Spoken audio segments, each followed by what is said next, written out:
అంటే సంపద సృష్టి జరిగేదాకా అప్పుడు దాకా ఈ హామీలు అమలు చేసే పరిస్థితి అయితే ఉండదు.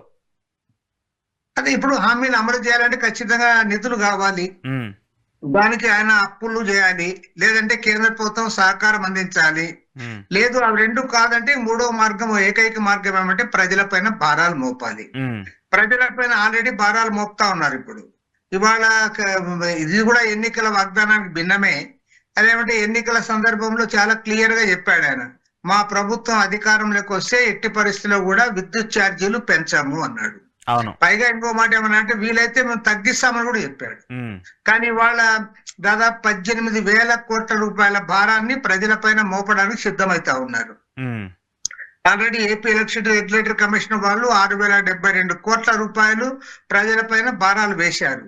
ఇప్పుడు ఏమంటే రేపు 11,820 కోట్ల రూపాయలు భారం వేయడానికి మళ్ళీ వారు సిద్ధం అవుతా ఉన్నారు. దీనిపైన అభ్యంతరాలు ఏమైనా ఉంటే రేపు 19వ తేదీలోగా మీరు అభ్యంతరాలు చెప్పండి అని చెప్పి ఎలక్ట్రిసిటీ రెగ్యులేటరీ కమిషన్ వారు ఆ ప్రజలకు విజ్ఞప్తి చేశారు, కన్జ్యూమర్స్ కి. మరి ఈ సందర్భంలో 6,072 కోట్లు ప్లస్ ఈ 11,820 కోట్లు కింద మన భారం వేస్తే మన ఆంధ్రప్రదేశ్ రాష్ట్ర చరిత్రలో ఏనాడు కూడా ఒకేసారి ఇంత పెద్ద భారం వేయలే. ఈవెన్ ఉమ్మడి ఆంధ్రప్రదేశ్ రాష్ట్రంలో కూడా ఇంత పెద్ద భారాన్ని మోపలే. కాబట్టి ఏమంటే ప్రజల పైన ఒకవైపు భారాలు పెరుగుతా ఉన్నాయి, ఆల్రెడీ ధరలు పెరిగిపోయినాయి, అన్ని రకాల నిత్యావసర వస్తువుల ధరలు పెరిగిపోయినాయి. ప్రభుత్వం కూడా ఆ ధరలు తగ్గించడంలో వారికి చేత కావడంలే. రెండోది ఉచిత ఇసుక అని చెప్పి బ్రహ్మాండంగా ప్రచారం చేశారు. ఉచిత ఇసుక అని చెప్పిన తర్వాత చాలా మంది భావించింది ఏమంటే, నాతో సహా అందరూ అనుకున్నాం ఉచిత ఇసుక అన్నంత మాత్రాన ఉచితంగా రాదు, కనీసం గతంలో ఏ రేట్లు అయితే ఉన్నాయో ఆ రేట్ల కంటే తక్కువ రేట్లు ఉంటాయి, ప్రజలు దాంతో కొంత సాటిస్ఫై అవుతారని అనుకున్నాం. కానీ అది కూడా జరగలే. దాన్ని ఫెయిల్ చేయించింది ఎవరో కాదు, వాళ్ళ సొంత పార్టీ వాళ్ళు దాన్ని ఫెయిల్ చేయించారు. ఇప్పుడు డైరెక్ట్ గా మొత్తం ఈ రోజు అసెంబ్లీలోనే మాట్లాడారు.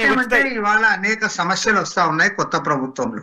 ఈ ఉచిత ఇసుకు సంబంధించి ఈ రోజు డైరెక్ట్ గా అసెంబ్లీలోనే మాట్లాడారు. ఆర్థిక మంత్రి పయ్యావుల కేశవ్ గారు మాట్లాడారు, జ్యోతుల్ నెహ్రూ గారు కూడా డైరెక్ట్ గా మాట్లాడారు. దీనివల్ల మన పార్టీకి ఇబ్బంది జరుగుతుంది, ప్రజల్లో కొంత వ్యతిరేకత వస్తుందని చెప్పేసి అసెంబ్లీ సాక్షిగానే ఇద్దరు, ఒక మంత్రి ఒక ఎమ్మెల్యే, సీనియర్ ఎమ్మెల్యేనే వాళ్ళు అక్కడ లేవనెత్తారు. సీఎం గారు కూడా చెప్తున్నారు. సీఎం గారు కూడా ఈవెన్ వాళ్ళ ఎమ్మెల్యేస్ మీటింగ్ లో కూడా చీరాల ఎమ్మెల్యే కొండయ్య గారు ఆయన లేవనెత్తితే, మీరు ఆ పాలసీ చదువుకోండి, దాన్ని అమలు చేసే బాధ్యత మీ పైనే ఉంది అని. దాన్ని బట్టి అర్థమవుతున్నది ఏమంటే, ఇవాళ పాలసీ పరంగా అది మంచిగానే ఉండొచ్చు, కానీ ఆ పాలసీ అమల్లో ఎక్కడ లోపం ఉంది, ఆ పాలసీ అమలు కాకుండా దానికి అడ్డుపడుతున్న వాళ్ళు ఎవరు?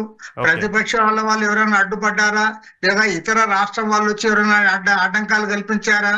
ఎవరో కాదు, అధికారంలో ఉన్న మీరే. ఎందుకంటే ఇవాళ కోట్ల రూపాయలు ఖర్చు పెట్టి ఎలక్షన్ లో గెలిచారు. గెలిచిన తర్వాత ఆ డబ్బునంతా కూడా ఒకేసారి దాన్నంతా కూడా కొల్లగొట్టాలనుకుంటా ఉన్నారు. దాని పర్యవసానంగానే ఇవాళ ఆ ఉచిత ఇసుక పాలసీని వాళ్ళే ఫెయిల్యూర్ చేశారు. ఇది చంద్రబాబు నాయుడు గారికి తెలియదని నేను అనుకోవడంలే, ఎందుకంటే ఆయనకు తెలుసు కాబట్టే నేను ఆయన ఎమ్మెల్యేల సమావేశంలో ఆయన ఇచ్చిన రిప్లై అదే, ఎవరు వాళ్ళు మీరే ఇన్వాల్వ్ అయ్యి దాన్ని చేయాలంటాడు. వాళ్ళు చేయలేనప్పుడు ఏం చేయాలి? మీరు ప్రభుత్వ యంత్రాంగం ఏం చేస్తా ఉంది? కాబట్టి ఏమంటే ఇది పక్కా ఫెయిల్యూర్. అది ఉచిత ఇసుక విషయంలో ఫెయిల్ అయింది ప్రభుత్వము. ఆ ఫెయిల్ కావడానికి ఎవరో పక్క రాష్ట్రాల వాళ్ళు కారణం కాదు, ప్రతిపక్ష పార్టీల వాళ్ళు కారణం కాదు, అధికార పార్టీ ప్రజాప్రతినిధులే అందులో ఇన్వాల్వ్ అయి ఆ ఉచిత ఇసుక అనే పేరుతో దందాలు చేస్తా ఉన్నారు. ఆ దందాల కారణంగానే ఇవాళ ప్రజల పైన భారం పడతా ఉంది. ఓకే ఓకే సో ఇప్పుడు ఈ ఏదైతే ఉందో ఈ అంశం ఉందో దీనికి సంబంధించి చూసుకుంటే సార్, ఈ ఇసుక విధానాన్ని మళ్ళీ ఏమైనా డివేట్ చేసి అంటే తగ్గించో, ఎందుకంటే వ్యతిరేకత వ్యక్తం అవుతుంది కాబట్టి దీన్ని తగ్గించే పరిస్థితి ఏమైనా ఉంటుందా? తగ్గించాలి, తగ్గించకపోతే ప్రభుత్వం అప్రతిష్ట పాలవుతుంది.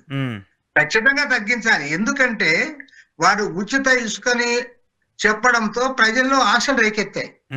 వాళ్ళు దాని జోలికి పోకపోయినా ఏముండే వాళ్ళు కాదు, ఏదో ఇది మామూలు అనుకునేవాళ్ళు.